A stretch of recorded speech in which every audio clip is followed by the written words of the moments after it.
Hold on to your vaginas. Yeah, that doesn't have anything to do with anything. But we just recorded an intro that wasn't good. So yeah, so we decided to get edgy. It's okay though. That will connect to what I watched this week. So I'll explain it later. we might as well just get into it and have like a 10-second long intro, right? Yeah, that's true. All right, guys, roll the theme song.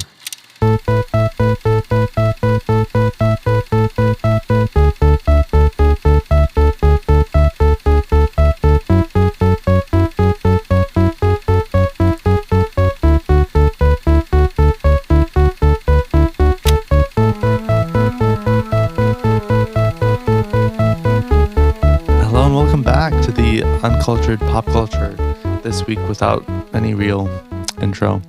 But this is David as usual, joined by Brandon as usual. I don't even need to say anything. I don't need to contribute at all. You just covered all of our bases right there. I'm just going to do both sides of the podcast. You know, I'll just be like, what did you think, Brandon? Oh, I thought this. Yeah, I want you to tell me my scores every single song on here. I could probably guess them. But they would all be wrong. So, well, I mean that's what a guess is, right? It has the possibility of being right. I'm gonna guess you watched a movie this past week from 2012, starring a female comedian as the lead. No. What did you watch this week? A movie about a killer doll. Oh. Yeah, I was thinking pretty much from the quote that it was like an edgy female comedian from the early 2010s. Well, the quote is from Megan 2.0, which do you remember? Oh. Yeah. Do you remember when Megan came out? Yes, I know all about this. It's a huge failure for Blumhouse, right? I think it's the studio. A big bomb. Yeah. Yep. Because they tried to recreate the marketing of the first one, which was like the online things of the first one, the popularity, which was obviously like not recreatable. But yeah, I watched it yesterday and it was so boring. Really? Like it wasn't even bad in a fun way. It was just boring. Yeah. They turned it into an action movie from the first one. Oh yeah, but that is boring. Yeah, it was quite boring. But I did like that line. Hold on to your vaginas. Did you like the first one? I never saw the first one actually. Oh, damn. Okay. Jennifer was like, let's go see the second one. I was like, sure. I'm up for it. I'll watch anything. Did she see the first one? Yes. We didn't talk about it, but I think she preferred the first one for sure. So what can I say except for hold on to your vaginas, boys. I'm going to guess that you listened to an album that was not as good as you were hoping it was going to be this week. That's my guess. That's a pretty good guess because that's been the trend all year. Yeah. But I haven't really listened to anything because I actually went to Summerfest, which is a music festival in Milwaukee, Wisconsin. And I saw music this week instead of listening to music. So I experienced it. I lived it. You saw the physical notes. Yes, I saw them floating through the air. That must have been fun. It was, yeah. Any specific artists you want to shout out? I saw Frost Children. Ooh. I saw Porter Robinson. Oh. My second time seeing him. First time I saw him was at the Hollywood Bowl. Someone I've actually heard of. Yes. The second day I saw The Guffs, which is a local band from Milwaukee that had like a hit in the 90s. They were actually surprisingly very good. That's awesome. And then we saw Third Eye Blind. What type of festival was it? Was it like multiple things going on at the same time and you choose? Was it one of those? It's crazy. There's like 8 different stages that always have music going on. Tons of people, hundreds of thousands.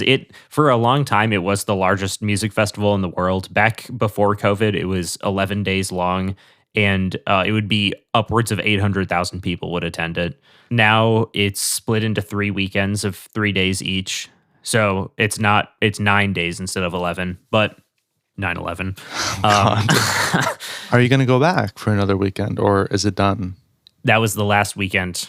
It was the 2 previous weekends before this one, and then it ended on July 5th. So a little insight into when we're recording this. But yeah, it was very fun. We saw Third Eye Blind I saw it with a friend of the show, Grace. Oh, who she was came in back Wisconsin. to Wisconsin So that was pretty cool. And I know Third Eye Blind kind of, but like I only know like 3 songs by them. And I was surprised. They're actually very good. So now maybe I have changed a little bit of my tune on 90s rock music, that maybe it isn't all bad. I realized that that is a very blind spot for me, pun intended.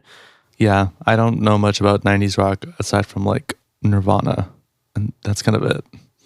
Even then, it's like, oh, I know they're big songs, and that's it, you know? Like a casual listener.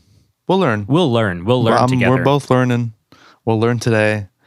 Talk about depression and stuff today, probably. Before we learn about 90s rock, we have to learn about 2010s indie pop.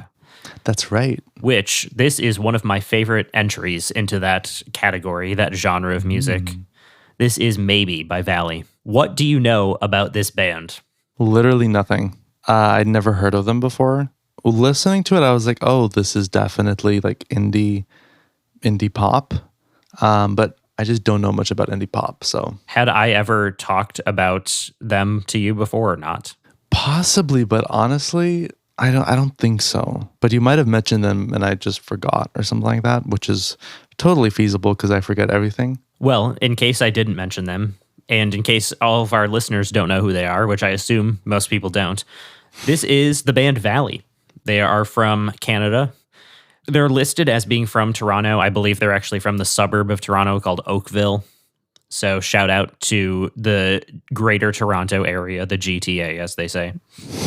At this point in time, Valley was a 4-piece band. They're now only a 3-piece because one of the members left to pursue a solo career as a producer. So shout out to him. So at this time, it consisted of Alex DeMauro, who plays bass, and I've also seen him play the keys live. Cara McGillivray, who goes by the stage name Cara James. She is the drummer and vocalist. Well, kind of like backing vocals, but then also like lead vocals sometimes. Yeah. Michael Brandolino, who goes by Mickey. He played guitar and keys, and he was also kind of like their producer guy that always had the laptop with him. He's the one who has now left the band to move to LA. And then Robert Sawinski, who goes by the stage name Rob Laska. And he also goes by the stage name Atlas Broker. And he's the lead vocalist, and he also plays guitar and keys. I like that. So this is a band called Valley. That's what they like to say, especially with this current album cycle they're on. They'll say, like, you're listening to a band called Valley, which I think is kind of fun. How long have you been following them? Well, that's a great question, and I'm about to get into it right now. Oh, okay. So this album was released in 3 parts. Maybe side A, maybe side B, and then the full album. Side A was released in November of 2018.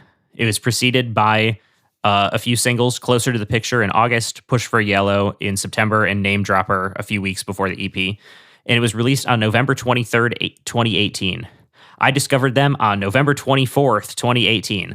I have gone back and looked through my playlists, and that was the day that I added it to my like indie playlist. And that song was There's Still a Light in the House, which I'll talk about. So I found them right after the release of Side A of this album. This is when I was like paying attention to them. I was a fan. Side B was preceded by A Phone Call in Amsterdam in March of 2019, Park Bench in April, and then the full side B was released on June 7th, 2018. And then the full album was released on September 17th, 2018. And it was treated like a third side. So each side consists of 6 songs for a total of 18. We're not listening to the 3 bonus tracks that are orchestrations and the acoustic version because I felt like we didn't need to. And I think the album is kind of contained within the 15 tracks. The orchestrations are done by Ben J. Lee, who was a former member of the band only for 1 year and was on, I believe, their first EP, which is now like scrubbed from the internet. Was there a reason why it was scrubbed? It was before they got signed to a record label. Okay, that makes sense. About 5 days after the full album came out, I saw them live in concert in Madison, Wisconsin. I was living in Chicago at this point, and they had not announced a show in Chicago. So I was like, I have to go to Madison to see them. So my mom drove down to Chicago to pick me up because I didn't have a car. I mean, I lived in the Loop, so didn't need a car. She drove down to get me. We drove up to Madison, saw them, stayed overnight in, I don't even know where, like halfway on the way to Chicago. Drove early the next morning, and I got there for my, I think it was a 9 or a 10 a.m. class that day. But I had to see them. You are crazy. So I built my entire college class schedule around this concert because I really wanted to see them. They were even opening. They weren't even the main act. They were opening for the band Camino, who I've now seen again. I also saw Valley in LA, so shout out to them. I saw them at the Wiltern, great venue. I was gonna say, did you like leave after they finished opening? But then you said Camino, and I was like, oh, you definitely stayed. I did stay because I do like the band Camino as well. But I was really there for Valley to see them, and I did get to meet them afterwards. They're very nice. They're Canadian. Oh, that's really cool. And I have a picture on my Instagram. Anybody who wants to follow me at It's Popular Girl, you can see it on there. But anyway, drove back the next day, and I chose having a Wednesday class because at the school I went to, they had to do block classes where you'd have like one day would be all this one subject. So I chose those classes because I was like, I can make it to and from the concert and still get to that class. And because I chose that class, that's how I met friend of the show, Grace. That's a fun story. So shout out to them because they're the reason that I've kind of like gotten to this point in my life. And then I have one last thing to say before we get into the track, which is Anna, Sarah, Bailey, and Emma. Those are the women's names that we hear throughout this album. I want to know what that is in reference to. Yeah. Because I was wondering that. We will find out shortly. Yeah. First off, track number 1 is Maybe, the title track. This is written by Valley, which is, I'm going to read their full names because there are 4 of them and they have the longest names ever, which is Alexander Damaro, Cara McGillivray, Michael Brandolino, and Robert Sawinski, and Miles Potters. And it was produced by Andy Seltzer and Valley. Is that for the whole album or is that for Maybe specifically? That's just for Maybe, but it's most songs on the album are the 4 of them and then produced by Andy Seltzer and Valley. So I'm just going to launch into my notes here. I love the lyrics on this song. And I have some written down. Too young to drive or pay the grocer, but you still know something that I don't. And then God knows I try and fuck it up. Right. I like the synthesizer in this song. It's kind of whiny, I wrote. And it's kind of a motif for the album. It's also sampled in Swim Reprise, which is a like new version of an older song that I think came out like right before this album. And it's also sampled in Fishbowl, which is the outro to their second album. Oh, was that before or after Maybe? That's after. Maybe is their debut album. Oh, okay. I was just thinking it's cool that their debut album was released the way it was. Because I would have thought that would be maybe their second or third. But the fact that it's their first is interesting. They built up hype, and I think that was a really smart way to do it. Yeah, absolutely. Shout out Universal Music Canada. That's their label. This song features the Maybe beat, it's been called. Cara talked about wanting to create something that is kind of like uncomfortable, but it still like drives. It's like kind of weird and hard to follow, disorienting, I guess. And I don't remember where she said this. It might have been on like an Instagram Live or something, or it's on a video that I can't find. But I remember her talking about like how she wrote this beat. And then the last thing I have to say is they talk about Blur the Mirror, which also is on track 2. There's a lot of lyrical like themes that kind of cycle around the album, which I think is very cool. What did you think about this song? And then after you say it, I'm going to give my rating. All right. So first thing that I did want to say is I wrote a note that coming back to I don't understand at all. Ooh, because I wrote word for word, too much pop to hear, and then this is about you, Brandon. That's a lyric. Oh, I didn't do quotation marks. That's why. Okay. Yeah, it's pretty close. There's so much pop I'll never hear. Okay. I confused myself. But yeah, I took that quote and I was like, this is about you, Brandon. Yeah, very much is. 100%. I like it. I really like the music production, and I think the build up to the beat drop is amazing. It's different than what I thought it would be, to be honest. Like the sound of it. What did you expect? Honestly, I'm not sure. I feel like I expected something. I feel like I kind of didn't have an expectation, but coming into it, it was different than my non-expectations, I guess. I guess I'll say it like that. But you definitely hear that it is like indie pop.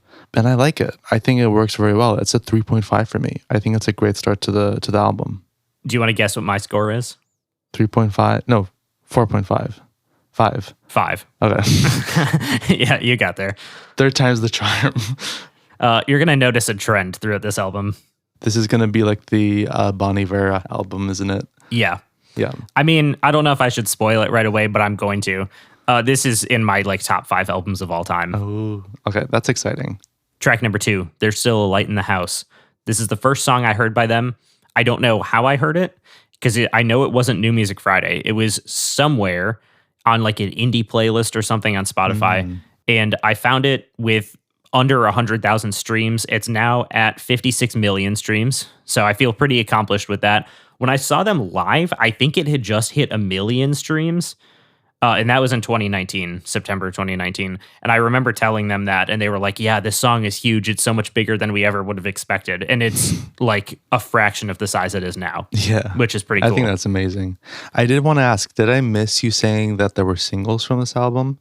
Yes, there were singles. They were released like by side. Oh, okay. So I think that's what confused me. This one wasn't a single technically, but it like kind of became a single because it got playlisted and it was like a promotional single, I guess. I think that makes sense. Like this makes sense as one of the songs that was a promotional single in my eyes. This one was written by Valley and produced by Andy Seltzer and Valley. This was my favorite song by them for a long time. It isn't anymore. We'll get to that. This one is a super nostalgic song, and it sounds like a coming of age story, in my opinion. I think this is an all-time indie pop song. Like this is a pretty much perfect example of what indie pop is to me and what it could be, I guess. I wrote down, when she cries, she brings a storm in. I love that lyric. And then I wanted to say that the vocal stacks in this song and a lot of their songs are absolutely insane. They've talked about them in like production breakdowns. I know during COVID, they did some like live videos and talked about production.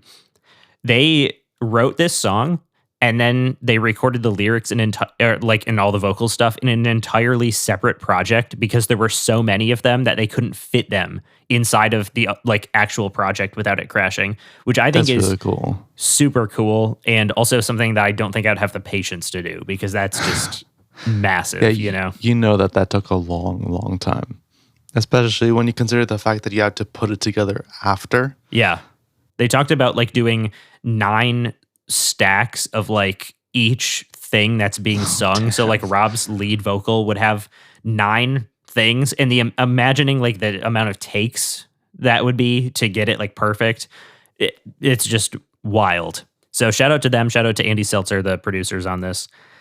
This one was written in July of 2017. So over 2 years before it came out. It was written in Mickey's basement. They called him Mike at this time. He started the nickname, like using the nickname Mickey publicly, like in that summer of 2019 during this album cycle. And then they also said that this song has somber lyrics with like a sonically happy vibe. It creates a melancholy like sound, which I really like. And I think it perfectly captures the coming of age kind of sound. This one is a 5 for me. What did you think? I mean, first of all, excellent production. I feel like the fact that they did put so much work into the stacking and all the elements in this song is kind of evident. Like you can hear the amount of work they put in, and the production is really excellent. And my favorite part was the chorus. I think this is a really excellent chorus. Ultimately, it's a 3.5 for me. I think it's very strong.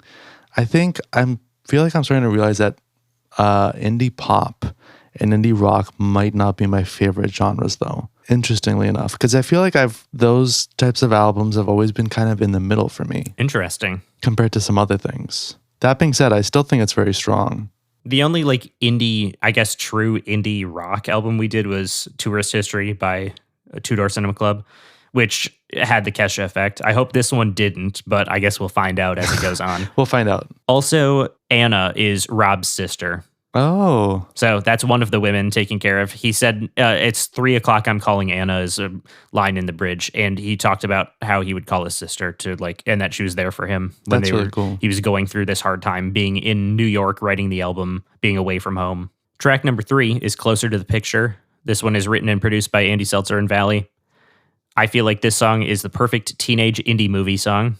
Oh yeah. I love the changing of the bass line in the second pre-chorus. It's just like one note different, and it's so simple, but that's always like been one of my favorite moments of this song. Rob and Kara singing together on this song sounds amazing. I love them together, and I like the fact that they have like two kind of lead singers. That's just not something you hear as often anymore. And there is a version of the song Champagne, which came out in 2022, I believe, when that was when Mickey was still part of the band. All four of them sang on it, which is very cool because you get to hear all four of them like singing lead vocals. That sounds really cool. And then the last thing I have to say is, do you think about your future falling apart in your head?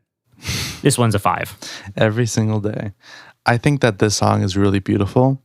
It might be my favorite song on the whole album. Yeah. Hell yeah. The main note that I wrote down was that it feels very light and soft, but still feels dense thematically at the same time, which I think is hard to pull off. Yeah. And I think they do a great job. I was tapping along to the whole song. I really, really like this song. And it's a song that I would have like on repeat. It's a 4 for me. Nice. So this might be your favorite, or it is your favorite? This might be, because I haven't fully decided, because I have another song that's, up there with this. Nice. But yeah, I have to like muse for a while and consider, I feel like, to decide which one is my favorite. But I'm very curious what that song is going to be, because I have a few ideas. Do you have a guess? I mean, just right away, I feel like it could be Sports Car, but I don't know for sure. I won't say yes or no. We'll get see. there. We'll see when we get there. Track number 4 is Loop Love. This is written by Valley and produced by Andy Seltzer and Valley. This song sounds like a sunset driving around the suburbs. I can completely see that. It has a saxophone at the end, which goes crazy. We get jazzy at the end. That was one of my notes. Hell yeah, we do. And Baby, Back the Fuck Up. This is a 4.5 for me. Aside from saying that it gets really jazzy at the end, I said it also kind of feels like early 2010s to me, which is interesting because it's from the late 2010s. I also like the chorus, particularly in the song. This is a 3.5. I really enjoyed it. This is all the side A, these first 6 songs. I think side A is really solid, and I can see why they put that out first. I agree. Not to get ahead of ourselves, but I do feel like side A is the most consistent. Yeah. At least for me. I can see that. We continue on side A with track number 5, Name Dropper. This one is written by Mark Solomich. I don't know if that's how you say his name. And Valley. And it's produced by Andy Seltzer and Valley. This is one of my favorite songs of all time. Oh, wow. I think this has a amazing concept. Shout out Leonardo DiCaprio. I don't know if shout out is the right word, but he gets mentioned. He's involved. I heard you're coming home for Christmas. I bet you barely even miss us. I love that line. I remember singing along to the song while I was working at Target. Every day I'd listen to it while I was driving there. And I was like, there's more to life than just working at Target. And I was right. That's right. And then that's why you quit. Yeah, among many other reasons, which there's a good story there. We'll get there once we bring up Target again, because I have an insane story about working at Target. At one point, we got to talk about a song that was played a lot at the Target you worked at, so that we can discuss you working at Target and your story. When we do a Sia album, we will do that, because she had a song that would play every 9 minutes on the TVs in tech, and I worked in toys, which is right by there, and it drove me absolutely insane. Was it Titanium? No, it wasn't. It's a song that I don't even remember the title of. It's one that like isn't good and doesn't matter, like in the history of her career. Oh God. So anyway, but getting back to Name Dropper, this song was written in LA about the people that they met there, and I wrote in all caps LOL because yeah, if tracks. You know, you know. And then the like outro is also in Stock SO, and it's also in their song You, which was on their EP that was right before this album. Saying that this is one of my favorite songs of all time is like, I don't know what else I can say. This is a 5. I've absolutely loved this one. And before I re-listened to this album, this like over the past week, this was what I would say my favorite song is. But now it's a different song. That's interesting. I'm very intrigued to hear what your new favorite song is. Yeah, I really enjoyed this song. It's very, very fun, especially if you are from LA. I feel like being from LA or like living in LA makes it more fun, to be honest. This is another 3.5. I think this like 5-song run on the first part of the album is very, very strong and consistent. I really, really like it. Yeah, I think this song is relatable to anybody who's from or has lived in LA for a while. I think it's relatable to anybody who's from the Midwest, and apparently Toronto is very similar to the Midwest because it's the vibe. I mean, it's right there. Yeah, I'm 10 hours away. Yeah, but but I mean, like regionally, like it's in the same region, same way that Vancouver is in the same region as the Pacific Northwest. That's true. Yeah. But I feel like this is a great song, a great concept, and it's very much like we went to high school together. I knew you, and now you hate me, basically. And because you left, you got out, you escaped. Yeah, it's interesting. I only had one note that of like this was a fun song, which is interesting because you would think I would have more to say. But I feel like in some ways I'm like, oh, the song is self-evident because I forget that not everyone went to school here. Yeah. There's a few songs, and we've talked about this before. On every album, it seems like there's one song where you're like, this is really good. I don't have anything to say about it. Yeah. And I do have one of those later. So this song was that song for me. Track number 6, the last one of side A, is Push for Yellow, in parentheses, Shelter. This one is written by AOK and Valley. Shout out AOK. We will cover his music at some point, his solo music, and then his music that he's done with Quinn 92. This one was produced by Andy Seltzer and Valley. This is kind of a return of the Maybe beat in the chorus. Mm-hmm. It connects side A and B with You Are Here is the name of that like weird part at the end. They say it's a hidden track. I thought of it as like an outro, but yeah, I guess it kind of is like a hidden track. Yeah. And then I got 2 lyrics here that show up later. Will I go some way in a crash of a wave, car crash, or a plane? Goodbye. That is also in Watery Brain. And then Hit Me With Your Late Call in the Night, Hit Me With Your Sad Song, It Might Be Deadly is also in Headphones. So as I've said before, this is a very like self-referential album, and I absolutely love that. Yeah, it's interesting how they do that. Yeah, I think it's super cool to like have this concept and have these themes that you kind of keep returning to, and then like kind of sample your own songs almost. However, this song has never really been my favorite. I do think it's really great, and I still love it. This one is a 4, though. When you mentioned that the beat from Maybe returned, I totally saw that because the song threw me for a loop a little.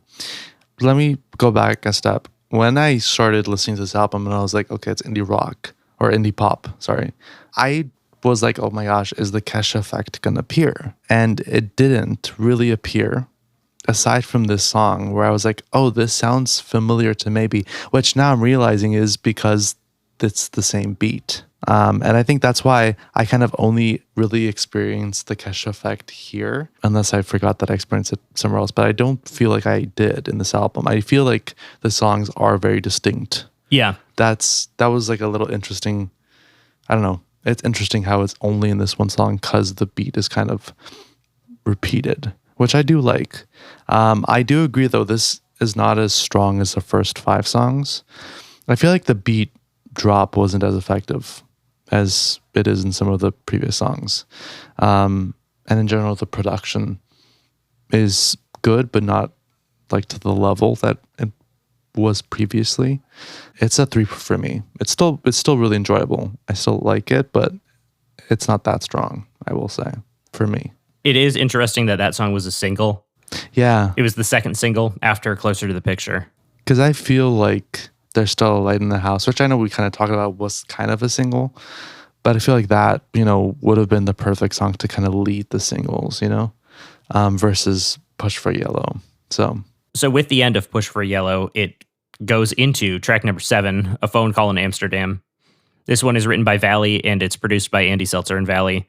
This is one of my favorite choruses of all time. Listen to your breakup songs, I have written down, because that's a great line that is in here. Mm-hmm. The Till It All Fades Out part, which is kind of a post-chorus, I don't really know. I love that. It goes crazy, I said. This is one of the most nostalgic songs I've ever heard. Then I have a quote from Genius, from their own annotations on Genius. I don't know who did it. It's about distance after losing someone. It's daydreaming about what that person is doing and it all unwinding in your head scene by scene until it eventually fades out. In that moment, all you want to do is bike over to their house like it's grade 9 in a school night and just watch Perks of Being a Wallflower for the 17th time in a row. Well, unfortunately, sometimes the song doesn't end the way you think it should and life moves forward. It's a rolling wave. It's a fast car to chase. And sometimes life makes you not catch up to it. That's interesting. I said that my favorite song was coming up. This is what I was thinking of as my favorite song on the album. Honestly, there might be another one that's tied for it coming up later. This is a 5. This is another one that's in my probably like top 50, top 100 songs of all time. Yeah. I feel like you just have so many songs you love on this album that you're just having trouble choosing one. Yeah. Each one could be my favorite at any moment. Yeah, it depends on the mood you're in. What did you think about this one? I really like the minimal production. I like how the music comes in. I think it works very well for the song. I think that like the production is the strongest part of the song for me. That's my favorite part. The rest, like the other elements are also good, but I don't think they're as strong as the production is. And I think the production kind of carries the song for me. I think it is, like you said, very like, I don't know, the feeling after a breakup. You can see that, it comes through very strong. Especially for some reason, I feel like whenever I think of Amsterdam, I imagine people traveling there after breakup. I don't know why, but just like the idea of Amsterdam has that connotation for me. Prostitution and so weed. I feel like that kind of added to that. Yeah, I guess. Red light district. I don't know. But yeah, this is a 3.5 for me. Okay, nice. Because I think I really like the production on this song. I think it's really interesting. And this is also the first side or the first song of the second part, right? Yes, it is. I think it's interesting that you like the production so much on this one because I do agree. I do love the production. I think the lyrics are some of the best on the album. Oh, that's interesting. We're kind of like on opposite sides. Yeah, and I'm not a lyric person, so yeah, who knows? I think maybe the reason why I focused on the production is because, as everyone knows, because I've said it so many times, I am like a production person. I don't pay that much attention to the lyrics themselves. Maybe if I went back and focused on lyrics, I would find that that's like also strong. I don't know. Since you brought that up, I do want to ask you, did you notice that there are like repeated lyrics throughout the album? I honestly didn't notice the repeated lyrics. Damn. But I did notice like the names. Yeah, that was honestly lost on me. Yeah. Just because of the way I guess I listen to music. There's a lot too. So I figured like eventually. But you did catch the repeated like beat. Yeah, So- that I did. Although I will say that was kind of I didn't catch it like consciously, It was very unconscious. I think it would be interesting to go back and find all the repeating lyrics, which I know, you're mentioning them, but I kind of want to see all of them, in motion. I don't know. It's interesting. I highly recommend reading the lyrics of this album as you're going along. And I think also reading the annotations because they wrote a lot of their own annotations on here. You get like information from them about what the lyrics mean. And then also I have transcribed a few of the songs. You should tell them that, and then they can hire you to be their transcriber. And then little by little, you'll go from that to just writing music for them. If I don't get replaced by AI You'll first. go up the ladder, as they Shout say. out to the news this week. Huge news from Spotify. They are pushing AI bans to everyone. Oh, God. It's a nightmare. There's just like, it's being flooded with AI music and there's no way to monitor it or label it. I'm going to say, and like hopefully this doesn't make Spotify kick us off their hosting site, but F Spotify. Yeah. Yeah. I don't think that will. They don't Because care. that was pretty nice. You didn't say it aggressively. That's true. And you also Fuck didn't even say the Spotify. word. I'll say it like that. Yeah, there we you go. Put some Plus, heart they don't care into about it. a tiny little podcast. They don't care about podcasts and they don't care about small artists because if you're not getting, I don't even know what the number is now. If you're not getting a certain amount of streams a month, they just won't pay you the money that you're owed. Even though that money is basically nothing, you're still owed it. So Yeah. just absolutely insane, terrible business practices. They should be sued. Yeah. But on a lighter note, track number 8 has piano in it. Shout out Brandon and the piano. Boys and Girls of 2018 and everything in between. This one is written by Valley, produced by Andy Seltzer and Valley. I love the buildup on this song. The song is kind of just a buildup entirely, which I think is really cool. I have a lyric on here, and it's all just the same, another generation dying. Very relatable. And then they have a genius annotation that one of them wrote. This demo I started in Logic years ago, just the piano loop and some melodic samples, which then turned into the big build and the halfway point on the record. This one is purely about driving around the town you grew up late at night with your best friends. We talk about death is referencing the wave, car, or plane line in Push for Yellow. There you go, another reference. That's right. What did you think about this one? Oh, this is a 5, by the way, for me. Honestly, at this point, I'm just like, yeah, it's a 5 for Brandon, right? Yeah. I like it. I thought it was really, really interesting because, I think the vocals work, but at the same time, I was wondering like what it would sound like without any vocals at all, just 100% music. And I kind of want to hear that version because I thought the production was really interesting. I totally see like the nostalgic, like being out with your friends, just driving around, doing random things, It does kind of, I feel like it's very effective like that. It takes me back to maybe 2018, even though I wasn't doing any of that stuff around then because I was in high school and like, oh my God, I'm a loner, whatever. Things that high school kids do. But I do feel like it does take you back to maybe an earlier time in your life when you're just walking around a mall, kicking a can and being like, oh, random things with your friends. This is a 3.5. Nice. Very consistent. I will say this is very consistent for me. And I do want to I don't know, I want to see if I'll go higher or lower in future albums that are indie pop. Because I want to see if I'm kind of consistent because I'm just like, oh, I like indie pop, but I don't love it. Or if it's something else, I'm intrigued. We'll see. For me, indie pop, I was always like, this is good. And then there will just be those songs that click. And it's just like, I get it now. Yeah. And There's Still a Light in the House was one of them. Maybe that's what it is for me.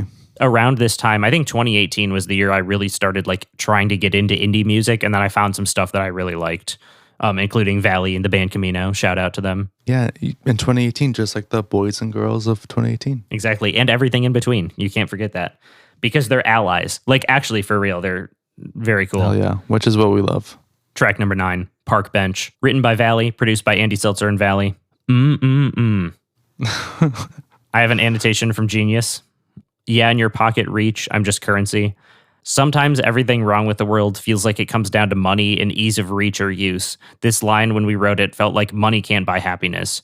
Also, it's referring to Maybe, the title track, and I know it kills to be a number. I didn't think about the number as being like money. I was thinking of it as like you're just kind of in the sea of people, but it also is money. So once again, it's like referencing itself. Yeah, it works on like 2 levels kind of. What did you think about the bridge? Because this song starts out pretty slow. It's just kind of driving normally. And then you get the double time bridge where they go into like kind of a heavier, almost like a pop punk beat kind of with acoustic drums, a super driving bass line. What did you think about that? Were you expecting it? Did it catch you by surprise? And then also that's my favorite moment potentially on the entire album. And this is my current favorite song. This is a 5. Oh, wow. All right. So let me start off by saying that it definitely caught me by surprise, to have that switch up. I don't know if it fully worked for me. Damn. And we're getting into our kind of, split. There's always one. There's always one. Because I will say this little section of the album, this song and the next song are, for me, the weakest part of the album. And kind of the reason why I do think that the first part of the album, like the first part that was released, is stronger than the second part. I think ultimately for me, the production overall didn't really work in this specific song, including the bridge. Both parts are interesting. I just don't know if they work together for me. So yeah, this is a 2.5. I didn't like consciously say like, oh, this is my least favorite song, but this is like in contention for that. So you can say it's the next song because that could be my least favorite song. Yeah, it could be mine too. I just didn't consciously say, oh, it's this song or that song. But you know what? I'm going to say it's the next song because then we'll be in agreement, which will be really cool. So it's nice for that to happen once or twice every like 10 episodes. I do really love the production on this one, so I will counter you there. But I think the way it catches you off guard is really fun, in my opinion. It wasn't that the production was bad or anything. I think it's more that the production just isn't for me, maybe, you know? This is definitely more like pop song. It definitely is. Now we'll move on to our least favorite song, probably. Track number 10, Stock SO, written by Valley, produced by Andy Seltzer and Valley. This one's a 4. I'll get it out of the way. I do like this song. I think the production is fun, but I think the lyrics are the weak part. This song is not on side B. This is one of the like ones released with the album. So we kind of get it split up here. This song, Bailey, and Headphones were the 3 extra like songs released with the full album. But then Sports Car, Nowhere Fast, and Watery Brain were on side B. So they kind of like split up the track list a little weird there. So maybe you would like side B more, depending on what you think about these other 3 songs that'll be coming up. But it has Kara on lead vocals, which I love. I think she's got such a great voice. Unfortunately, the lyrics aren't as good as some of the other songs. But I do remember seeing this one live. All 4 of them like got up and danced around. They had like a choreographed dance to this song, which was super fun. That's a lot of fun. They didn't do it the last show I saw them at in LA, but maybe they'll bring it back at some point, because I think that's a really fun moment to just see the entire band just dancing around and having a good time. This is probably the most poppy song on the album. It has the name dropper lyric in verse 2. And then also the other fun part about this song, which is another good reason to see it live, is they all get their own like part to shine on the bridge, which especially Alex playing the bass, because this is the only time where you get like the bass like fully going crazy, because it was so fun to like see him get his moment, I guess. But yeah, this one's a 4. This one is probably my least favorite on the album, but I do think it is still fun. I do still like it. Yeah, this is a 2.5 too. It didn't come together for me very well, kind of like the last song, and the style isn't really for me. It's a 2.5. But as we agreed, it's my least favorite song of the album. So we're in agreement now. We are in agreement. Even though our scores are very wide apart still. Yours is at 4, mine is at 2.5. That's okay. We still have a point and a half between. That seems to be kind of where we've been. Yeah, for quite a long time. For like several albums now. And I assume that'll continue with track number 11, Bailey, which I think is an improvement, and I know you also do. Yes. This one is written by Valley, and it's produced by Andy Seltzer and Valley. This song, just like Name Dropper, feels like an LA song. My calendar is just a book of poems. Great line. This is the song that I don't really have much to say about. Yeah. I do love this song. This was one of the ones that came out with the full album. This is a 5 for me. This was my favorite when the album dropped. I agree. I don't have that much to say about it. I do think it's an improvement. I agree. I like the style more, which maybe is why it improved for me. But yeah, this is a 3, so it is a step up from the 2.5 of Socks SO. Stock SO. Oh, Stock SO. I can't read today, guys. Socks. Socks SO. That's all right. That's my parody version. That's my Weird Al version. Now we move on to track number 12, Sports Car, which I think could be your favorite. This one is written by Valley and produced by Andy Seltzer and Valley. I'm not saying nothing until I get to my notes. I have a few things to say. I'm going to start it off with Emma packed up her bags and all. She moved out slowly. This is a quote from Rob. Emma was my first love, which in a way never leaves you.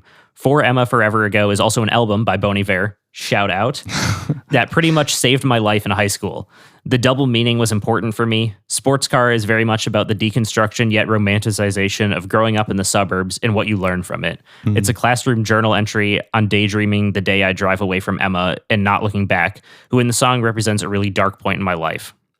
I think this is lyrically one of the best songs on the album, probably one of the best songs of their career. I'm not sad, I'm just built by design. Kara sings the bridge by herself, I think is super cool. And it feels almost more personal that like Rob is singing the lead vocals and this is like a very personal song to him. And then Kara comes in and sings the bridge and it feels like another person kind of like understanding what the song's about. Yeah. I said super nostalgic. I guess Canada is a lot like the Midwest, LOL.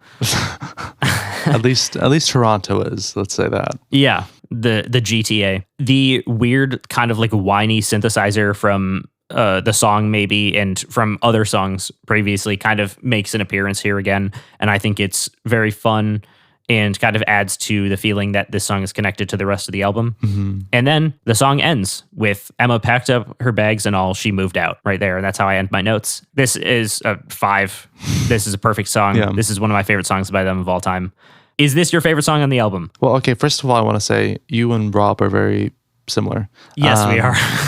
Yes, you guys are. I didn't consciously make a decision which song was my favorite. Oh, hell yeah. Here we go. This is one of them. Let's go. This is a sports car. Is a 4. You were right. The song is a 4. And honestly, maybe in the future it'll go up to 4.5. I'm not sure, which would make it my favorite. I did say it feels laid back, but also kind of ballady, which everyone knows I like a ballad. So that's another little point towards this probably being my favorite song, which maybe that's why you guessed it was. I just had a feeling. You just know me that way. I like the vibe of this song, like the tone of it. Kind of going back to the more, it feels kind of laid back, but also kind of melancholic in some way, I guess. Yeah, they captured the feeling of growing up in the suburbs basically perfectly with this song. This is probably maybe which is probably the best why it song. Speaks to us. Yeah, this might be the best song ever written about like growing up in the suburbs. Yeah, 100%.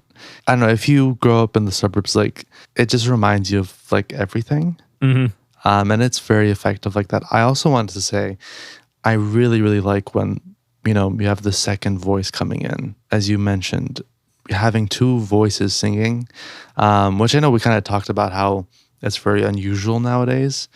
I think you can see why it can be so effective on this particular song. So yeah, it might be my favorite song. I'm not going to say that like definitely, because I want to still compare this to what did I give? I'm forgetting everything. It was Closer to the Picture. Yeah.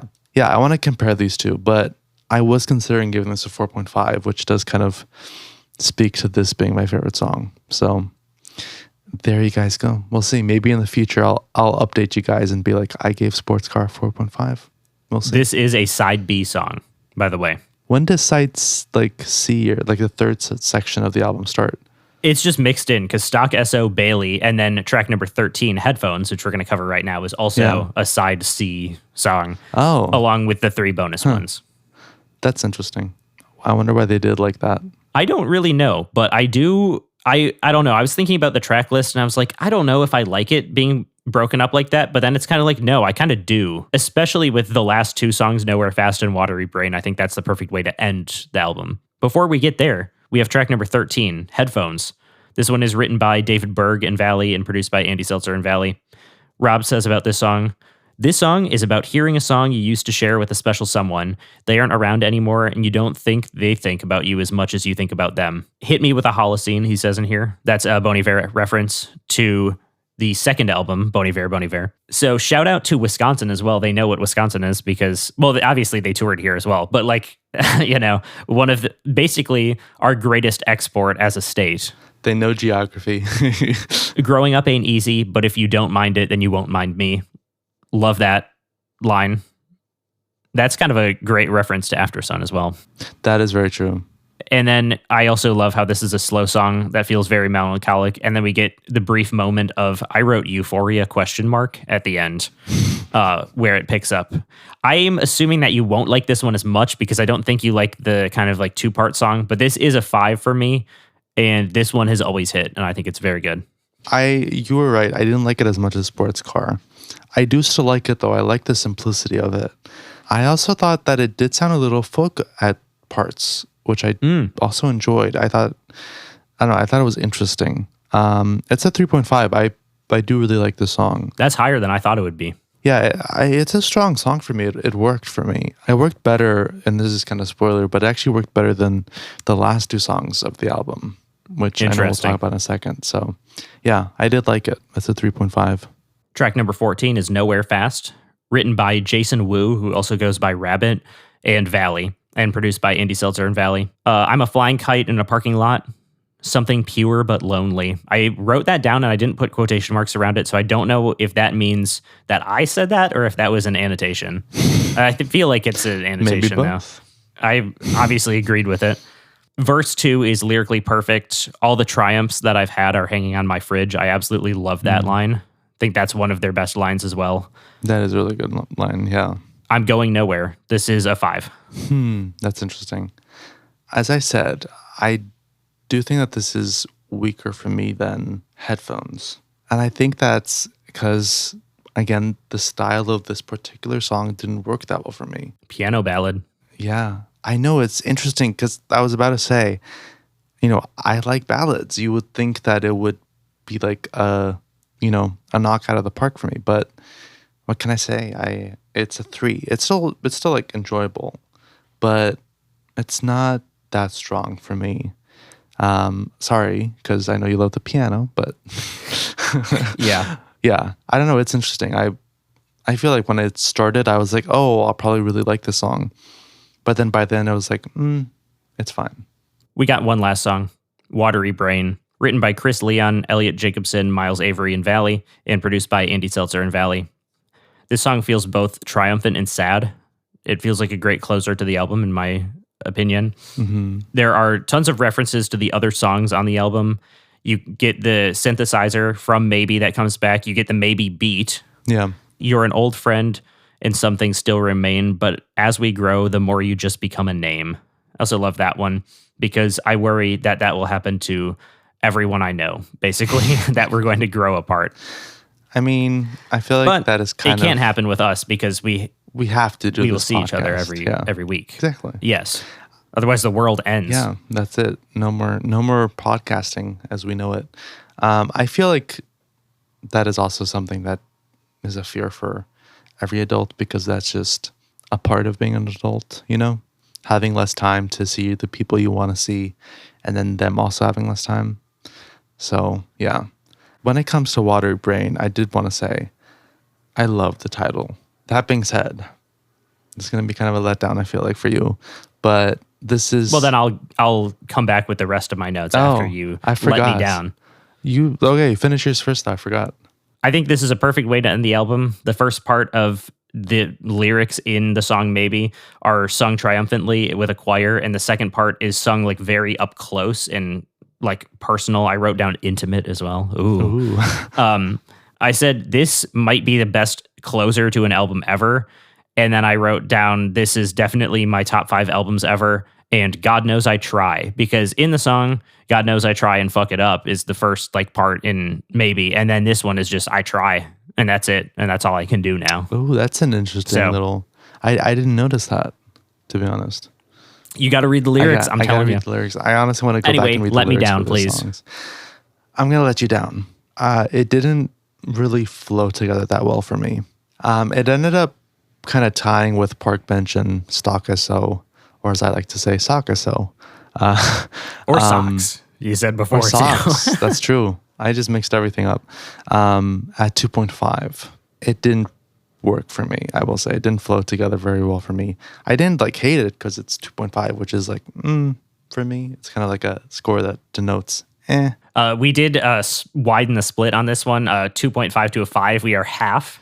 Half the entire range apart.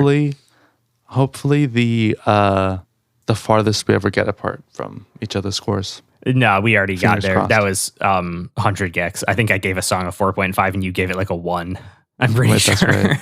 I forgot about that. All right. Yeah. Special circumstance. Yeah, you blocked that music out of your mind. It's okay. I understand. I did.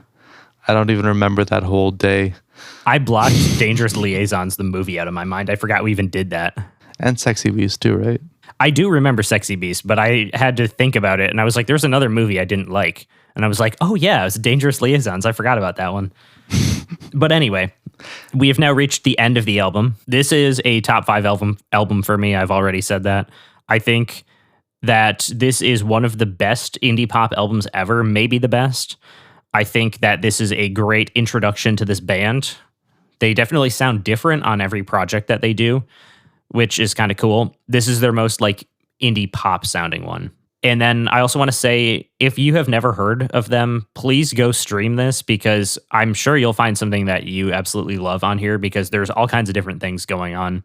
These guys also, when I met them, were extremely nice, and I highly recommend seeing them live because they were amazing both times I've seen them live.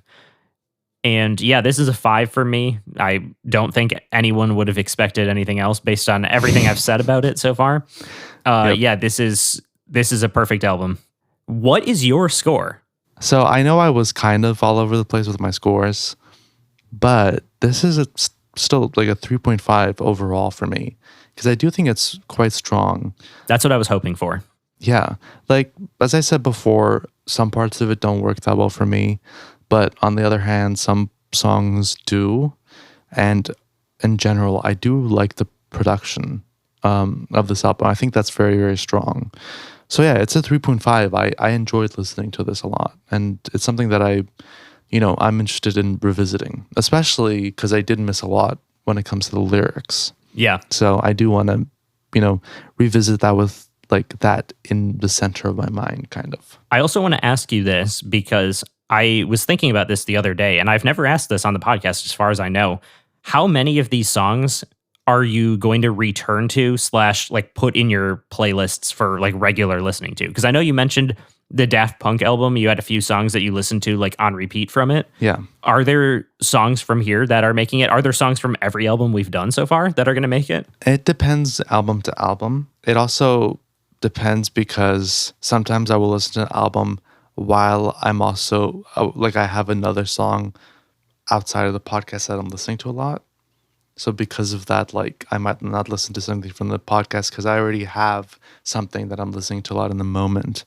So there wasn't anything specific from this album. That being said, when it comes to like songs like Sports Car, I could see that being a song that I listen to on repeat in the future. It just when I was listening to this, I already had other things that I was listening to on repeat. I don't remember what it was because I've gone through a lot of songs recently like that. But it kind of depends on like where I am with the stuff I'm listening to outside of the podcast, and obviously like how much I like the album.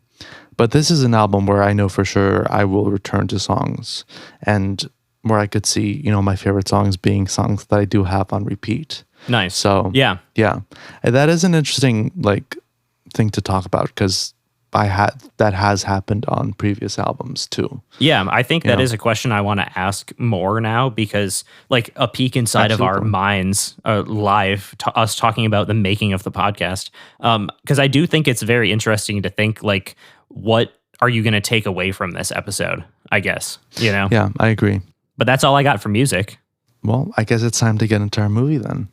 So we are talking about Aftersun, which is a coming of age film, I guess you could say, for lack of a better genre term, I guess.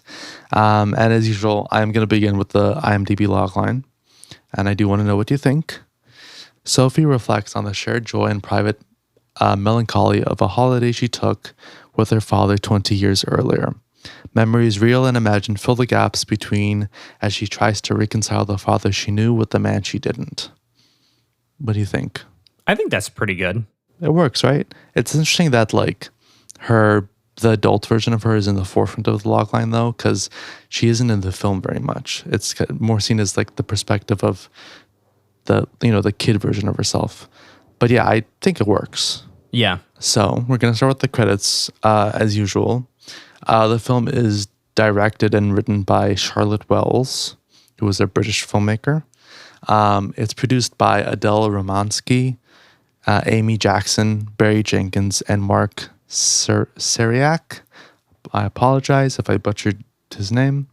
Cinematography by Gregory O'Kay. I think that's how you pronounce his name too. I'm sorry.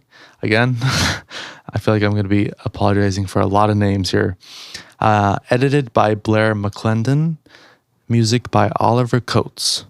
And for the cast, quite short this week, Paul Mescal and Frankie Corio, who plays the child Sophie, the 11 or something like that year old Sophie. And before I did get into my notes, I did want to say all the quotes that I have are from the Filmmakers podcast. interview with Charlotte Wells. So if you want to hear where I got the quotes from, you can go listen to that or go read, the transcript if they have one. The initial idea for Aftersun came to Charlotte Wells in her last year at NYU at the film school there, where she was doing independent study with a professor. And she got the idea about a father and a daughter on vacation. And she discussed it with her professor, who kind of helped her develop it. And in many ways, it was influenced by her life. She had parents, that didn't live together. Her father lived separately, but he was, still involved the way Callum is in the film. And he passed away when she was just 16 years old. She also went on a vacation with her father in the same way that Sophie does in the film, which served as a loose basis. And her father would even practice Tai Chi, as Callum does in the final film. Wells has said that that was very important to include to her because it kind of denoted his searching for everything in his life. After finishing her last year, or during her last year, I wasn't sure which, she decided to take a 2-week vacation to Cyprus to work on the script. Or I, quote, had some fantasy of writing the whole script. Of course, I came back with 2 pages. They were the only 2 pages. Real. I was about to say, every screenwriter will 100% understand that. And that's why I had to include that quote because, 100%. That being said, she has said that the trip helped her a lot, especially because she observed a lot on that trip and included a lot of what she observed in the final film. The script eventually, took 8 years to write. 8 years? Oh my God. 8 years. In many ways because she spent a lot of time, world building and laying the foundation of, who these people are, including taking things from her real life. So after, the script was in a... Brandon's doing Tai Chi. You guys can't see it. He's recreating Callum's Tai Chi. Yeah. Eventually, she sent it to producer who, agreed to come onto the project. And so she started to, get her crew together. A lot of who were people from NYU who she knew.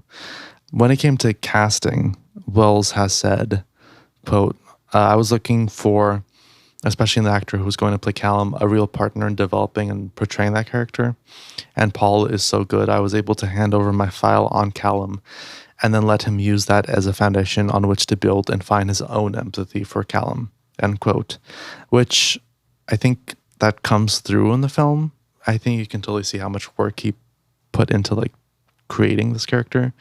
I don't want to spoil anything of what I'm going to say, but I think that the 2 actors are far and away the best part of this film. I think they are absolutely generational talents.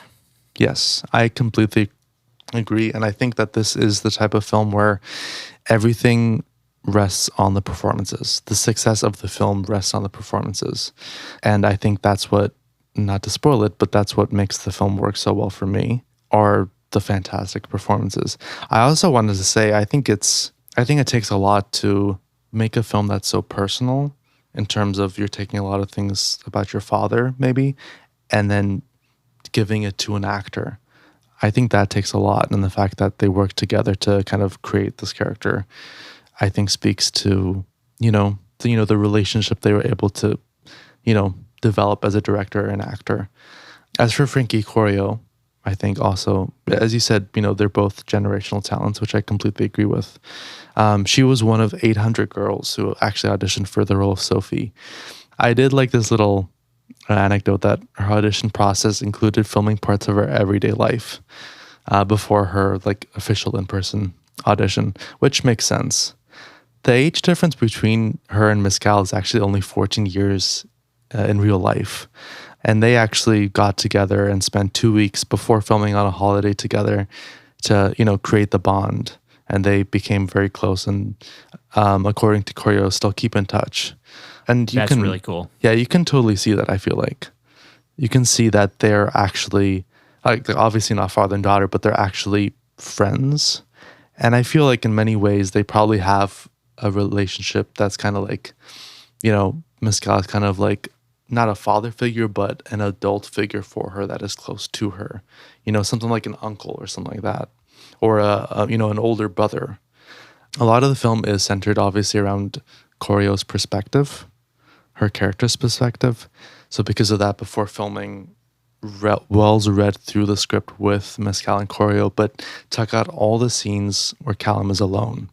She wanted Sophie to have, or Koryo to have like Sophie's perspective without being influenced by the parts where you see what Callum is kind of actually going through. She wanted her to kind of have a clear view, like a childlike view of her father. The filming did take place in Turkey. Again, as I said, much of the production was centered around Koryo, as well as I said, quote, she turned 11 on set and had never acted before, which I found to be quite crazy. Wow. That this was kind of her first big acting role. To continue the quote, her hours were constantly constrained by local education authorities. She had extremely specific breaks and on-camera rehearsing, which meant being in hair and makeup, mic'd up, talking to me as if the camera wasn't real, which I thought was really interesting. Altogether, she could only be on set for 4 hours a day. Whoa. Which is kind of crazy, yeah. That's even more strict than the US. Yeah, they had to do things very, very fast. And this did actually mean that Wells and cinematographer Gregory Oki did have to adapt because they storyboarded a lot of stuff. But when they got to set, they realized that they had to shoot things in one take instead of 8, for instance, because of time constraints. So they had to fold, 8 planned takes into one take and stuff like that, which sounds difficult, but I think they pulled it off. And I think you can see that because a lot of stuff is just one take for a whole scene, for instance. As well as I said about her experience making her first feature-length film, which this is, she didn't, quote, know many things. If a scene wasn't working, I would breathe and think if I had to capture the scene in a single image without any dialogue, what would it be? And I would shoot it. That's probably the single most practical thing that I would do, end quote. Which I thought was interesting. I think it is kind of crazy that this was her first feature-length film. She had made shorts before, at least 3 or 4, but I think it speaks to her strength as like a director that she was able to get such performances and this type of final product. Of course, we have to talk about the music in this film because it is quite important. She specifically chose Losing My Religion for the karaoke scene. And her music supervisor actually asked her to find alternatives for that song, but she didn't want to. That she felt the lyrics were very important to the scene, and had chose it instinctively. And that was actually a song that she knew all the words to since she was 5 or 6. I do think that when you are hearing the lyrics along with the scene in the film, you can see how they line up with the themes and what's going on. So I do see why she wanted it there. Ironically, Frankie Koryo hates that song, so she refused to rehearse it. But Wells encouraged her to sing it for the final take, and they ended up getting it in 1.5 takes. So there we go. I bet she wanted to get it through it as fast as she could because she hated the song. Of course, though, the most famous use of music is the Under Pressure sequence. In the climax of the film, they hadn't planned to use Under Pressure for the film. They were trying different things. She and the editor, McClendon, were trying different needle drops. And they were like, as a joke, they were like, oh, let's just put Under Pressure. And it fit perfectly, not only because of the feeling of the song, but because of the lyrics, which again, just like Losing My Religion, fit in with the themes. And as well as I said, quote, I don't think it even occurred to me until several times of listening to it. It was more about the emotion in the vocal performance. I think that's why I brought it in, if not just to entertain Blair, end quote. They knew that it would be very difficult to pull it off because it is a very famous song. And you were walking a fine line where the scene could not work, but they kind of kept working at it and tried to get it to where it would work. And it, in my opinion, not to get ahead of ourselves, but I do think that it does. I'm sure we'll talk about that scene quite a bit when we get to our notes. So I'll leave it there. Finally, getting to the release. It came out October 21st, 2022, and earned $9.7 million on a $3 million budget, which, it's very good for a small film, I think. And of course, it earned rave reviews from both critics and audiences alike.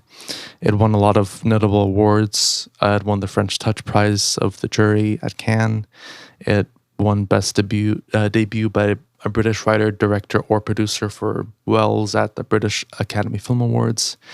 Notably, though, it only received one Oscar nomination for Paul Mescal, and that award would eventually go to Brendan Fraser. Oh, The Whale? For The Whale. Yeah. Which I haven't seen The Whale, so I can't. I've heard terrible things about it. I've heard terrible things about the film, even though people say Brendan Fraser is good in it. I will say, I do think that Paul Mescal's performance is like a once-in-a-generation performance. I think he should have won.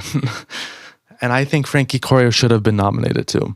Yeah, I agree with that. This was very interesting because I did not know that was Paul Mescal. I've never seen him act in anything before. I knew he dated Phoebe Bridgers, but I was like, oh yeah, this guy's actually really good. Yeah. So I get it now. And I mean, we'll talk more about him, I'm sure, in our notes, which is now. Do you want to go first or should I? Because I am very intrigued to hear what you think. I have a very interesting way to start off my notes this week. Mm-hmm. I have 3 reviews from Letterboxd that I found. This one is 3 stars. Skillfully made, but also tiptoes up to the line of never giving us enough to emotionally cling to, before blaring big neon cry now signs when it's almost too late to care. There are a few amazing sequences, lonely karaoke being a real highlight, and the final stretch is truly upsetting in that it resembles an actual nightmare you've woken up shaken from before. Unconvinced of the film's greatness, though it's certainly a fascinating memory piece, submerging us in echoes of grief for a dad we never had. That's one of them. Right. That's from Jacob Knight. This one is from Patrick Willems. This is a 3.5-star review. Ooh. For the first 2/3, I thought it was too slight and it wasn't really doing much for me. And then I got to the last half hour and finally realized what was going on and how much I had been missing. Anyway, I'm dumb and will probably rate this higher after a second viewing. And the last one, which is from Nora. This is also 3 stars. Desperately wanted to love this as much as so many people have, but a little disappointed it didn't quite capture me. It almost did nearly at its conclusion. I think it was just a bit too obscure. Everything captured so zoomed in and magnified that I wasn't sure where to latch onto until 2/3 of the way through, and by that point it was too late for me. I love the detail, I love the puzzle, I just kept waiting for a little more of a bigger picture, a little more context, although I understand why Charlotte Wells leaves it out. I love the performances, though, and the boldness of all the restraint, and I'm excited to see what Wells does after this, even if it doesn't totally connect with me. I think I know what your score is going to be now. What do you think it's going to be? I think it's going to be a 3 or a 3.5 based off those scores of the reviews that you brought in. Now I'm going to do the very interesting thing, which is where I switch it, and I say that none of these reviews capture what I thought about this film. Ooh. None of the reviews I read at all capture what I thought about this film. None of the 5 stars, none of anything. I couldn't find anywhere online the perspective I have of this film. That's really interesting. You ready for this? I'm so ready. I thought this was potentially one of the greatest films ever made until 2/3 of the way through when it completely fell apart. Ooh. Wow. That's crazy. That's my hot take. I absolutely love how they didn't tell us anything and you just had to figure out what was going on, because I got it. Like 10 minutes in, I understood what was happening.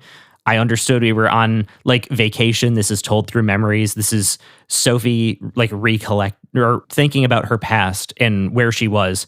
Then we see adult Sophie wake up next to her presumably wife with a baby in the background with a rug that her dad got, maybe for himself, maybe for her on the vacation. And I was like, I don't want to see this. I already knew this was happening. I didn't need to be told that it was happening. Now, this is my own personal thing. If I'm watching something or listening to something that's weird, I don't want to be told what to think or feel around it. I want to just experience it the way that it was designed. And to me, this is my own personal opinion. No one else feels this way that I've seen. It felt like they were trying to kind of explain what we had just seen in the first 2/3 of the film. And I didn't need that explanation. And I felt like it almost kind of like ruined it for me. So my hot take is, if you cut out adult Sophie, not the scenes where they're in the club, in the rave thing because I think that's really cool and I like how weird it is. It reminded me kind of Mulholland Drive, where there's just like that performance going on and it's not really addressed, which I loved. This would probably be one of my favorite films of all time. But because of that adult Sophie stuff in there, this does bring it down to a 3.5 because from that moment on, I just didn't connect with the film anymore. And That's really so that last scene of them singing Under Pressure just didn't hit for me because I was just like, I feel like I lost something with it being explained to me. Yeah. So that's really interesting. That is my hot take. And I'm offering a new perspective. What can I say? What can you say? After that, I need to tell you like my thought process as I was rewatching this film for the podcast. Before I even get into what I thought, watching the film, I was like, oh, I forgot how slow the first like 2/3 of this film are. And in my mind, I was literally thinking to myself, oh my God, I wonder if Brandon is going to hate this. I loved the first 2/3. I love slow things. It was so good. So happy about it because, okay, I don't agree fully with what you said. Mm-hmm. I agree with parts, but I do agree that this is one of the best films of the 2020s, of this decade, of this century, and of all time. I know you said, you think the first 2/3 are. For me, I would say the overall film is as it is now. I think it's one of the best films ever made, to be honest. And I think it's a film that everyone should see. I do see what you mean with like the adult Sophie. If you cut out like the adult Sophie scene, the one where she wakes up, I don't think the film would lose anything, any of its power. That being said, I do think that, the part where you have the adult Sophie in kind of the under pressure scene, I do feel like that is necessary, like at least for me when I'm watching it. I agree with that. Okay. So I feel like we're kind of in the same page where you don't really need the adult Sophie part. I just don't think that it took anything away from me like it did for you. Yeah, I think her waking up with her kid and then her sitting on the couch watching it, those two took things away for me because I liked the abstract of thinking because the whole time there's that adult woman. I'm thinking, is that Sophie? Who is that? Yeah. How is it related? And I liked that more than just being told like, yeah, you're right. Like, cool, I'm right. I will agree that that's not fully necessary. Yeah. Yeah, I don't know. The first 2/3 of this film are, I think, a masterclass in, like you said, letting your audience figure out what is going on. Yeah, restraint. Yes. And once you figure out what is going on, especially with Paul Mescal's character, the film becomes very powerful and it builds up to the climax of that under pressure scene. The first time I watched this, I saw this at the Season Cinema Club. They were showing this for one of their meetings instead of actually doing anything because they were tired, which I totally understand. Yeah. Yeah. And I had heard about this film and I was very intrigued. And as the film was going on, I was like, oh, this is interesting. And then I feel like once you get to that scene of Callum crying, I think that's when it clicked for me. And from then on, it was almost like a magical experience for me. And then the under pressure scene hit. You're watching the film and you could hear the whole room of the club just dissolve into tears, including me. And for reference, I don't have like my father isn't like gone, he didn't pass away. He wasn't, like he listens to this podcast, I think. He listens to the podcast. Like, yeah. This isn't personal sense that this happened to me. And yet it is so effective that you feel it regardless of whether you went through something similar or not. And I will say, I do think the under pressure scene is one of the best scenes I've ever seen in the way that, it gets you. I'll rewatch it and it'll still make me cry. It made me cry second time I was watching it. So I want to say something about the moment where it clicked for me. Yeah. Okay. And I'm going to say something insane. Go for it. Sophie is using the camcorder to take a video of Callum and saying I want to interview you. And he's like, I don't want to do that or something like that. And kind of dismisses her. But there's an undertone in his performance of kind of self-hatred in a way because he's upset with the way that his life is. That's within the first 2 minutes, I think, is the first time we see it, and then it comes back later. That's the first thing they show, yeah. And it's the first time it's without context and the second time it's with context, kind of. Yeah. You know? And the first time it was without context, it clicked for me. I was like, oh, something's Wow. going on with him. So I don't know if I'm just built different or what. Maybe, man. I don't know. I mean, maybe also that speaks to how good of an actor Paul Mescal is to Yes, sell that performance even without context. Which does bring me to, something I did absolutely want to discuss, which is Paul Mescal and Frankie Corio. Yeah, the stars, I mean, the heart of this film. Yes, the heart of the film, literally.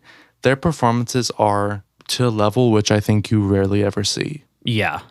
I honestly feel like both of them could never work again. Like they could retire from acting and they would, in my mind, still be two of the greatest actors ever because of their performances in this film. I 100% agree. This felt very much like ordinary people to me in terms of like the actors of how much they're contributing to each scene, and you're not even like really picking up on it. Like they're just on a whole other level of like talented.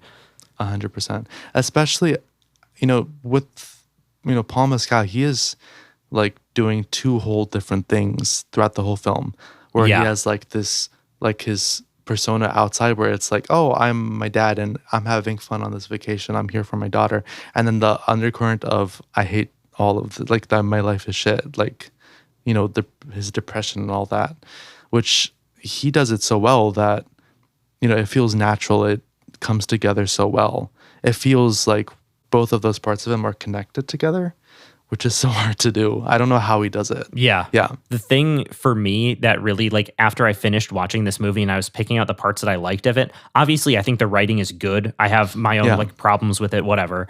But I do think that this is a film where the actors really can shine more than like other things that we've watched. I mean, we've watched a few things where it's like, I mean, obviously actors are always important, but like there's something special about like this story that like allows the actors to really be like, they are the most important element of this film ultimately, which I do think what you said isn't typically the case, even if they are still very important. Because if the performance doesn't work, then the whole film doesn't work. Yeah, exactly. If the performance doesn't work, this would not have been an A24 film. Like as simple as that, like, oh yeah, it's over. It's the reason why, at least for me, the film kind of hits you like a bulldozer at the end, because when you're watching it, you're like, yeah, like this is really interesting. I'm invested, but it doesn't make you feel emotional. At least it didn't make me feel emotional until that under pressure scene where it's kind of everything comes together. At least for me, it did. I mean, I was feeling emotional through the entire thing because I got it right away. And also, I would like to say to the audience who I can feel is doubting me right now, I did not read the log line. I had no idea what this movie was about. Everybody just told me it's sad and it's really good. And I just, from the performances alone, was like, oh yeah, I get it. So the whole like beginning part of it was really like hitting for me, and watching Sophie kind of like do her own thing and want to be like a grown up, I guess, and having her own, or I guess wanting to be a teenager more than anything. And having her own life, and then seeing that like she doesn't really know, I guess, what else is really going on. But then also kind of feeling like in a way she does, because she's like kind of sad about it all, and she's like almost feeling the same way that Callum is without ever really like realizing it. It's like she can feel it on an unconscious level. Yes. Yeah. This is a 5 for me. I think it's perfect. Like, like we discussed, I do think that you could take out the adult Sophie scenes and you wouldn't lose anything. That being said, like for me, them being in there doesn't hurt the film. And I think that this is like a once in a generation type of film. Kind of how we talked about Ordinary People. Yeah, for me, I think taking out those adult Sophie scenes would make it work better and it, like, for me personally, I know that no one else agrees with me. Maybe one of our listeners will. Maybe. And never know. We will be the first 2 people to ever feel like this. But I did want to say something both to you and to our audience. Slow films are really underrated. Yes, and I completely agree. And this is now just directly to you. I would love to watch some more slow films. Hey, I'll include some more. Yeah, I feel like having that build is just really, really interesting. And it does a lot for me. So anyway, that's my own personal thing. So this is a 3.5 because I think the first 2/3 of this are one of the greatest things I've ever seen. Well, and before we end this episode, I want to ask, what rating would it be without the adult Sophie scenes? It would be a 4.5 bordering on a 5, and it might even be a 5 because I'd have to see how it would be like recontextualized and how that would work. But for me, this is the type of abstract, the first 2/3 of it were the type of abstract that I like, where it doesn't make sense in a way, but it does because it's like very intentional. Where I think that Mulholland Drive, which was the other like experimental thing, doesn't make sense because it's not supposed to. And I like that for that reason. I think it can only go as far as I don't know. That's a 3.5 and I enjoyed it. This is a 3.5 and I enjoyed it, but I would have liked it more if it was more experimental, I guess, if it didn't tell me things. Everyone's opinion is valid. And I will say I've never heard that opinion before. And I like that you brought it up. I like that you have that like different view of this film. Because the general consensus I've heard from a lot of people is, oh, the ending is strong, but the first 2/3 are weaker, which I've never agreed with. But yeah. Yeah, that was, I was surprised that no one else, I mean, I didn't read like every review, but I scrolled through at least 100 to try to find like anyone who had my perspective. And I was like, nobody does. That's really weird. Like, it is what it is. What can I say to take your line? What can I say? Hey, don't steal it. No, I don't mind. With that, I would recommend you go watch this, especially if you like slower movies and if you want to cry a little, because, you know. Or if you don't want to cry like I did and just be angry. Yes. Be angry that depression is a thing. I think, yeah, you should both watch and listen. Yes. If you haven't been doing that for any of the other episodes, what are you doing? But fuck you. No, kidding. Exactly. But I think it's especially important on this one based on this, the fact that I gave the music a 5 and David gave the movie a 5. So you can get a peek into our minds as well, besides just us talking about things. And I gave the music a 3.5 and Brandon gave the movie a 3.5. So we are in reverse agreement. Yes, I like that a lot. Yeah, everyone should check out both the film and the music because, you know, as we kind of talked about, you know, the film is very important to me and the music is very important to Brandon. So go check it out. Go see why it's important to us and see if you agree or disagree. Exactly. And if you want more of our opinions, you can follow us on our Instagram accounts. You can follow Uncultured Pop Culture on Instagram. Yeah. You can follow our Letterboxd and rate your musics. All of that is in our Instagram link tree. Yes, you can also email us at what's our address again? Oh God, you're gonna make me say it every time. upcpod@gmail.com. Hell yeah, right. It is. Yeah, you can email us there and yell at me for getting it wrong so many times. You can yell at me for what I thought about this movie. Yes. Or for me for what I thought about this music. Or just yell at us because you feel like it. Well, actually, you know what? Maybe no one's ever watched this movie or listened to this music. So maybe this is the perfect pairing, you know? Yes. The stuff in the shadows. That's what this episode is about. I guess the one last thing I should say is that this album, which I can't believe I didn't even put this in my notes. This album feels like growing up to me. And David told me this movie was a coming of age movie, which it is. Yes. Kind of, in a way. In a way. And I was like, well, this is my coming of age album. It's kind of a different vibe between the two of them, but I did want to say that that's the reason I chose it. Thematically, they come together, I feel like, ultimately, in some ways. But anyway, that's all I have. Do you have anything else? That's all I have, too. All I can say is go watch and listen because I think you would get a lot from it. Yes, and tell your friends about the podcast. We will see you next week. That's right. Next Sunday. Bye-bye.